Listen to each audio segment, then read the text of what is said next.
एक समय की बात है। एक छोटे से गांव में मिट्ठू नाम का एक तोता रहता था। मिट्ठू बहुत ही चतुर और प्यारा था। वह हर सुबह गांव के पेड़ों पर बैठकर मीठे मीठे गीत गाता और अपनी प्यारी आवाज से सबका मन मोह लेता।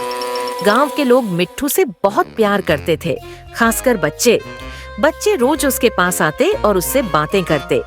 मिट्ठू भी उनकी बातें ध्यान से सुनता और कभी-कभी मजेदार जवाब भी देता। एक दिन गांव में एक व्यापारी आया। उसने मिट्ठू को देखा और उसकी सुंदरता से बहुत प्रभावित हुआ।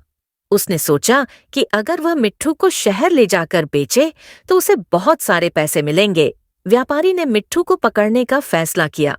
उसने मिट्ठू को पकड़ बेचने के लिए एक पिंजरा तैयार किया और उसमें ढेर सारे स्वादिष्ट फल रख दिए।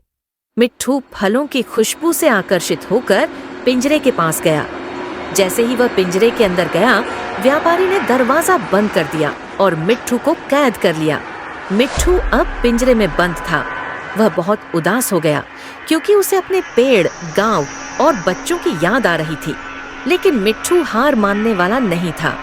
उसने सोचा कि उसे यहाँ से निकलने का कोई तरीका ढूंढना होगा। रात के समय जब व्यापारी सो रहा था, मिट्ठू ने पिंजरे की सलाखों को अपनी तेज चोंच से काटना शुरू किया।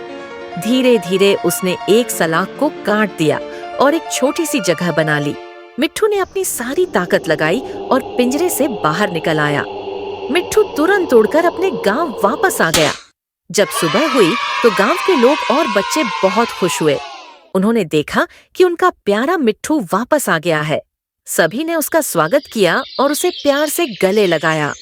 उस दिन के बाद से मिट्ठू ने कभी भी किसी लालच में फंसने का फैसला नहीं किया। वह अपनी स्वतंत्रता और अपने गांव के लोगों के साथ खुश रहने लगा और गांव के लोग भी मिट्ठू से प्यार करते रहे, उसकी मीठी आवाज और उसकी कहानियों का आनंद लेते रहे। और इस तरह मिट्ठू ने सिखाया कि स्वतंत्रता सबसे कीमती चीज है और उसे कभी भी किसी लालच या प्रलोभन के लिए खोना नहीं चाहिए।